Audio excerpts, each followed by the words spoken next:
Alright, so welcome to KayoticVerse. We are going to get into some cyber news today because that's more like my speed, more so the news. Anyway, so if you don't know, Place of Hub got hacked. I cannot say the name, monetization reasons and stuff like that, but the Place of Hub got hacked. That is our code name, and we're going to get into that and more so why that is important. If you don't know, to start off, that Place of Hub has also been facing a lot of issues because some US states have decided to have an age verification where they do not want people to be able to freely access adult content. When I'm talking about people, I mean more so children. Obviously, common sense, they just want people to register and verify their age. You don't want younger people under 18 having access to it. So the Place of Hub has been struggling with that. Now, with this situation, they went through a major cybersecurity incident where they've been linked to have a data breach that exposed sensitive user information. Now, this is raising concerns about online safety and privacy because people are promising you anonymity, but you're not getting it. So, according to the reports, the breach did not occur directly on the Place of Hub's core servers. Instead, it stemmed from a third-party advertising that worked with the Place of Hub. Hackers were able to compromise this external service and gain access to massive amount of user data that was tied to the Place of Hub. What was leaked in this, or what was attained data-wise, was usernames, email address, IP addresses, browser and device details, site activity, and metadata. In total, millions of records were exposed, making this one of the largest incidents connected to an adult platform. One of the most alarming aspects of the breach was that users did not need to have an account for their data to be accessed. Anyone who visited the Place of Hub while compromised ad scripts were active could have had their information logged and stolen. Place of Hub has responded saying that this was not their fault, this was internal systems. Their internal systems were not hacked. They're saying basically that it's not their fault. The breach was tied to external ad infrastructure.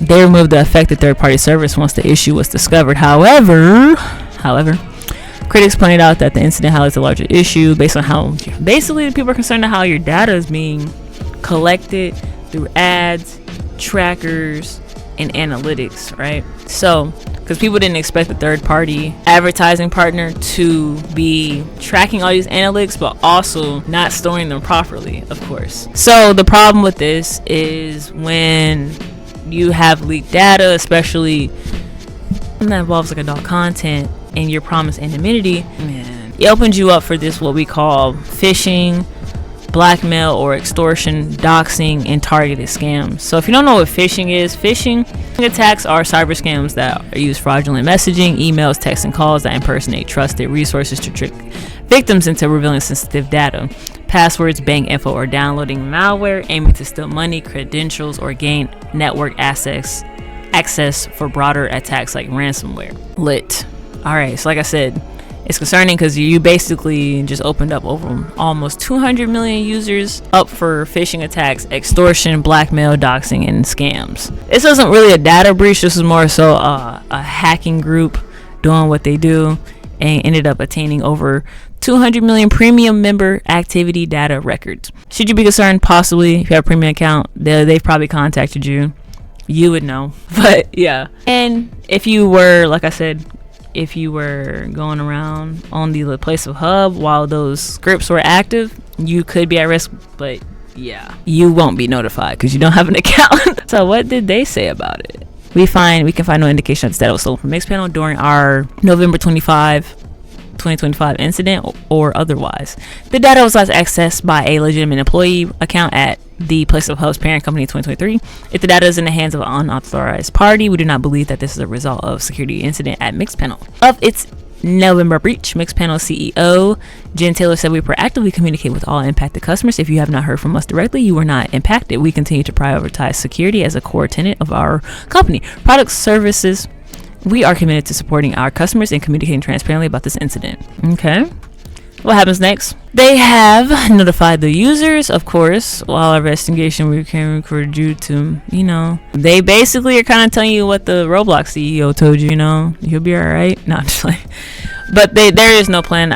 This is the first time in a data breach where I've heard basically they just told these people no password resets are currently advised, but users are encouraged to monitor for unusual activity.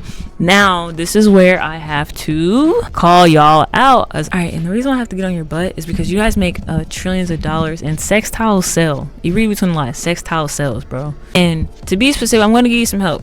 Y'all companies are killing me lately though, because you just make too much money to just be kind of lackadaisical. It's crazy. But on a more like serious note, there are a couple of positions you could have hired, and from the basic cyber standpoint, you could just hired a SOC analyst. Like, I understand, they monitor the data that gets collected. You could have hired a cybersecurity policy and compliance officer. Could have hired a privacy engineer. You could have hired a data protection engineer. There are so many roles that you could have hired that you guys just didn't. So the first thing would be, if you're dealing with third-party people, is that you hire a third-party risk management or a vendor risk analyst. There's no risk analyst here or risk analysis here at all. This is crazy. But at the end of the day, if you want to know why, the ad company was collecting metrics, it's just so they can do targeted advertising, cross-platform tracking, user profiling, and like it helps with their ad performance and analytics also when they collect data on people. In the article, you guys don't really seem to be confident on when and where and who, so good luck with that. That's what I gotta say. That's all I can say about this situation. Stay safe out there. Get your VPNs and stuff like that. Touch grass, stay cool, stay in the mood, stay chaotic, and be safe out there. Peace.